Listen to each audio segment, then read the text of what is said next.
የ2026 የዓለም ዋንጫን በመጨረሻም ስፔን አሸናፊ ሆናለች። ጃኒም 50 ሺህ ብር ከመበላት ተርፋለች። ከማዘዝ ትፈልጋለህ? በ50 ሺህ ደረጃ የቁማር ቆንጆ አይደለም። እሺ በ10 ሺህ እሺ 10 ሺህ ፕሮሚስ። ጥቁር ጠሎች አርጀንቲናዎች ስፔን ላሚን ያማልን አሰልፋ ይህን ዋንጫ መብላት ለበርካቶች እጅግ አስገራሚ ሆኗል።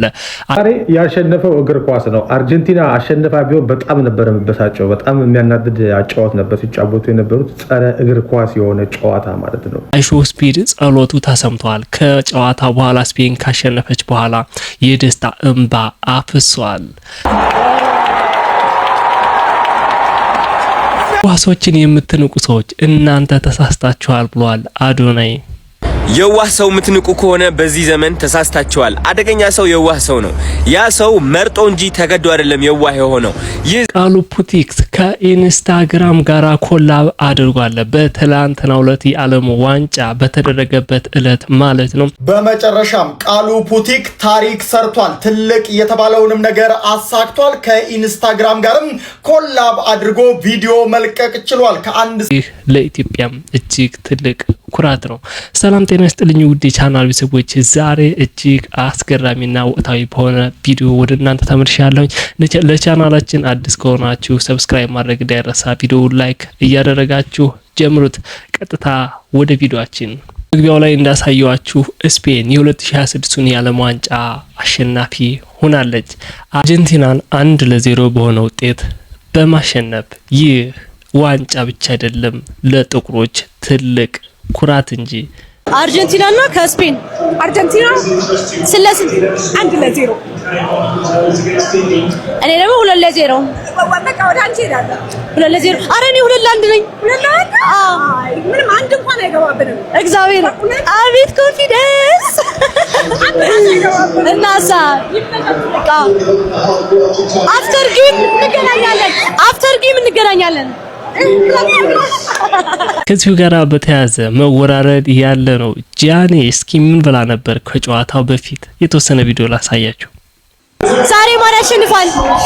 ስፔን። ያማል ያስቆጥራል። ስፔን ያሸንፋል። ነሽ ተቃራኒ ከኔ ጋር ማዘዝ ትፈልጋለሽ? አቅሙ እናሲዝ አቅሙ የለም። ሞክሪ ይሄን ያህል እምነት ካለሽ እናሲዝ። እኔ አርጀንቲና ላይ ፍቅር ነው ያለኝ። የሚያሸንፍ ደስ ይለኛል፣ ግን በምን እናሲዝ? ቀለል ያለ ነገር ታይሽ። እሺ በምን እናሲዝሽ? በምን ይሻላል? ትጋብዥኛለሽ? ልጋብዝሽ? ወሬ የተሻለ ነገር አይ በብር በ50 ሺህ ደረጃ የቁማር ቆንጆ አይደለም። እሺ በ10 ሺህ እሺ 10 ሺህ ፕሮሚስ። አሁን ፖስት ማደርገው በ10 ሺህ እኔ አርጀንቲና ብዬ አንቺ ስፔን ብለሽ ያማል ጎ ያን ነገር ልጨምርላችሁ። ሜሲን አደንቀዋለሁኝ፣ እወደዋለሁኝ። በብዙ ክለብም ተጫውቷል። አርጀንቲናን የምትደግፉ ሰዎች ግን ታችሁን ነው የሚነካችሁ። ምናልባት ላታውቁ ትችሉ ይሆናል። አርጀንቲናዎች ጥቁር ጠል ህዝቦች ናቸው። እስኪ ስለ ጥቁሮች ያላቸው እይታ ምን ይመስላል? ቪዲዮ ላስደምጣችሁ።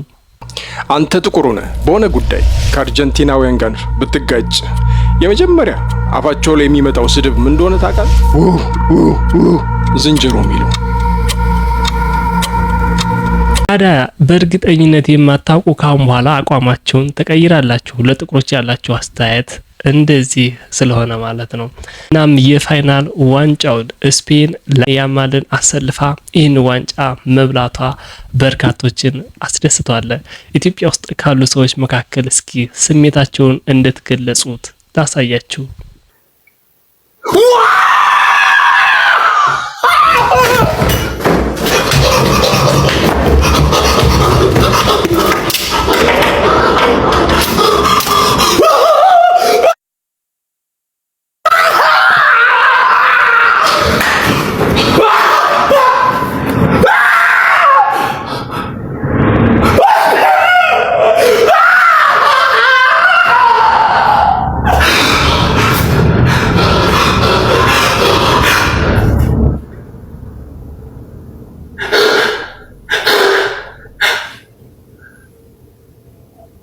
ፍቅር ካባው ነው ሁሉ አገሩ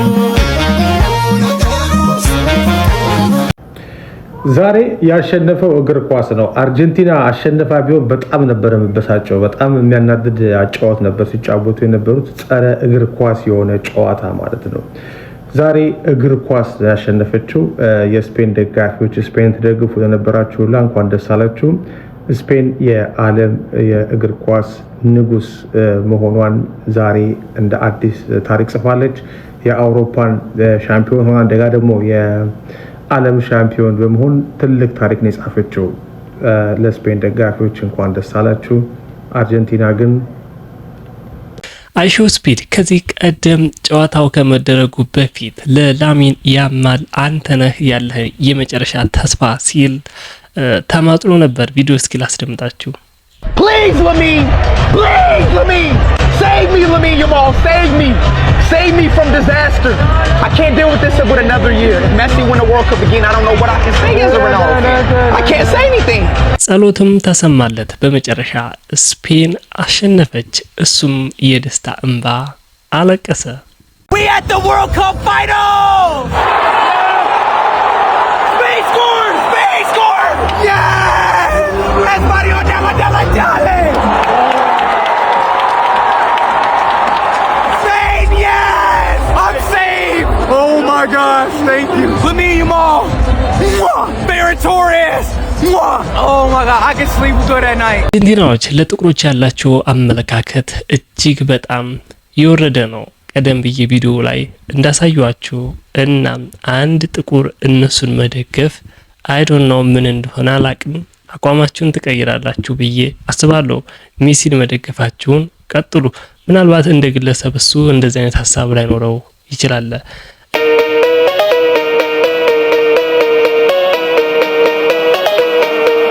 የዋህ ሰውን የምትንቁ ሰዎች ተሳስታችኋል ብሏል አዶናይ። እስኪ እንስማው። የዋህ ሰው የምትንቁ ከሆነ በዚህ ዘመን ተሳስታችኋል። አደገኛ ሰው የዋህ ሰው ነው። ያ ሰው መርጦ እንጂ ተገዶ አይደለም የዋህ የሆነው። ይህ ዘመን ጨካኝ ለመሆን ቀላል የሆነበት ዘመን ነው። ተንኮለኛ ሸረኛ ለመሆን ቀላል የሆነበት ዘመን ላይ ነን ያለ ነው እና አንድ የዋህ ሰው ስታገኙ፣ ዝምተኛ ሰው ስታገኙ፣ ችግርን ሲመለከት፣ ምቀኝነትን ሲመለከት ድንን ብሎ ዝም ብሎ የሚያሳልፍ ሰው ስትመለከቱ ያ ሰው እንዳትንቁት። የቤት ልጅ ነው፣ ምንም ነገር አያውቅም፣ ተሸውዶ አያውቅም፣ ገና ነው፣ ህፃን ነው የሚሉት ቃላቶች ካፋችሁና ካይምሯችሁ እንዳይወጡ ባካችሁ ተጠንቀቁ። ምክንያቱም ያ የዋህ የሆነ ሰው ተንኮለኛ መሆን ከፈለገ ወደ ጥግ ተንኮለኛ መሆን ይችላል። እውነቴን ነው የምላችሁ። ያስተዋልኩት ምን እንደሆነ ታውቃላችሁ? በዚህ ዘመን የዋህ መሆን የሚመርጥ ሰው እውነቴን ነው የምላችሁ ያ ሰው ስማርት ሰው ነው። ያ ሰው ማሰብ ይችላል። ያ ሰው ተንኮለኝነት፣ ምንቀኝነት፣ ሸረኝነት ለሱ እንደማይጠቅመው ተረድቶ የሚኖር ሰው መሆኑን ማወቅ አለባችሁ። ስለዚህ ባካችሁ አትፈታተኑ። የዋህ ሲሆንላችሁ ሰው ማለት ነው ወደ ንቀት ሳይሆን ወደ ክብር መሻገር አለባችሁ። እውነቴን ነው የምላችሁ። ያ ሰው ከተቀየረባችሁ እመኑኝ አይምሯችሁ ውስጥ ካለው ዕውቀት የሰጣቸው ትልቅ በረከት አለ እግዚአብሔር ማለት ነው። እናንተ ማታውቁት እነዛ ሰዎች ያውቃሉ። እናንተ ማታስቡት እነዛ ሰዎች አስበው ካልኩሌት አድርገው መጠበቅ የሚችሉ ሰዎች ናቸው። የተሰጣቸው ተንኮል ደግሞ ከሰይጣን ሳይሆን ከእግዚአብሔር ነው። ከእግዚአብሔር የተሰጠ ተንኮል የያዘ ሰው ደግሞ መፍራት አለበት። because እሱ ምን ይባላል መሰላችሁ? ሐቀኝነት ይባላል። ሐቀኝነት ፍሩት። ቻው። ብዙዎቻችን አንድ ሰው ዝም ሲል የራሳችን እይታ እንሰጣለን። እሱስ እንደዚህ ነው፣ እሷስ እንደዚህ ነች፣ አትናገርም። የዋህነት ይጎዳቸዋል በተለያየ ሁኔታ። ምናልባት አንድ ሰው ምን እያሰበ እንደሆነ እናንተ አታውቁትም። ያ ሰው የዋህ ሆኖ ሊሆን ይችላል። ሐሳቡ ምን እንደሆነም በግልጽ አታውቁትም። ግን የዋህ ሰው እንደሰማችሁት ከአዶናይ መቀመር አይችልም። ያ ማለት ግን አይቀየርም ማለት አይደለም። ይቀየራል። ሰው በጣም ውስብስብ ነው። አእምሮ ምን እያሰበ እንደሆነ ማወቅ በጣም ከባድ ነው። እናንተ ስለዛ ግለሰብ የሚሰማችሁን የሆነ ነገር ልትናገሩ ትችላላችሁ። እውነተኛው ግለሰብ ወይም እውነተኛው እሱ ሰው ያ ነው ማለት ደግሞ አይደለም። ለማንኛውም የዋህ ሰው የምንላቸው ሰዎችን ለመጉዳት የምትፈልጉ ሰዎች ተሳስታችኋል ብሏል። ሐሳባችሁን ኮሜንት ላይ አጋሩኝ። መጨረሻም ለበርካታ ኢትዮጵያውያን ኩራት የሆነው ታዳጊው ቃሉ ፑቲክስ ከኢንስታግራም ጋር በመጨረሻም ኮላብ አድርጓል። ኢንስታግራም በትላንትናው የዓለም ዋንጫ እየተካሄደ ባለበት ሰዓት ይህን በግራ የምትመለከቱን ቪዲዮ በፔጃቸው ላይ ፖስት አድርገውታል። በመጨረሻም ቃሉ ፑቲክ ታሪክ ሰርቷል። ትልቅ የተባለውንም ነገር አሳክቷል። ከኢንስታግራም ጋርም ኮላብ አድርጎ ቪዲዮ መልቀቅ ችሏል። ከአንድ ሰዓት በፊት ይህንን ቪዲዮ ከኢንስታግራም ጋር ኮላብ አድርጎ ለቋል። አሁን ላይ ከ15 ሚሊዮን በላይ ሆኗል። ይህንን ቪዲዮ ሁላችሁም 5 ጊዜ ኮፒ ሊንክ አድርጉትም። እንደምትመለከቱት ቃሉ ፑቲክ እና ኢንስታግራም በዛሬው ዕለት የዓለም ዋንጫ ፍጻሜ በሚደረግበት ዕለትም ታይሚንግ ጠብቀው ትልቅ የተባለ ነገርን አብስረውናል። እዚህ ጋር እንደምትመለከቱት ከ685 ሚሊዮን በላይ ተከታይ ባለው የኢንስታግራም ገጽ ላይ የቃሉ ፑቲክ ኳስ ጋር ተያይዞ የተሰራው ዲዛይን ፖስት ተደርጓል። ሀገራችንንም አስጠርቷል። ሀገራችን ውስጥ ታይቶ የማይታወቅ ትልቅ የተባለ ስኬትን ቃሉ ፑቲክ አሳክቷል። እንኳን ደስ ያለ በሉትም። 685 ሚሊዮን በላይ ተከታይ ባለው የኢንስታግራም ፔጃቸው ፖስት አድርገውታል። ይህን ቪዲዮ እየሰራው ባለበት ሰዓት ከ50.8 ሚሊዮን በላይ እይታ አግኝቷል። ይህ ታዳጊ አንዲት ድምጽ ሳያወጣ ለበርካታ ኢትዮጵያውያን ምሳሌ የሚሆን ኢንስታግራም ጋር ኮላብ ማድረግ ትልቅ ኩራት ነው። ብዙዎች በመናገር በመለፍለፍ ታዋቂነትና ዝናን እናገኛለን የሚሉ ሰው በስራው ነው። ሰው ሳያወራም ሳይናገርም እንዲህ ማድረግ ይችላል። ከኢንስታግራም ጋር ኮላብ አድርጓል። በፊት ህይወቱ ብራይት እና ደስ የሚል ለታዳጊዎችና ለበርካታ ኢትዮጵያውያን ደግሞ መነቃቃት የሚሆን እንደሚሆን ባለሙሉ ተስፋ ነኝ። እኔ በጣም ደስ ብሎኛል። ቃሉ ፑቲክስ እንኳን ደስ ያለ ማለት ፈልጋለሁኝ። እናንተም ደስታችሁን የተሰማችሁን ቃሉ ፑቲክስንም እንኳን ደስ ያለ ማለት ትችላላችሁ። ለዚህ ሰዓት ያዘጋጀሁላችሁ ወቅታዊና ጥሪ ያለ ቪዲዮ ይሄን ይመስል ነበር። እጅግ አድርጌ ነው የምወዳችሁ። በሌላ ቪዲዮ እስከምንገናኝ ቻው።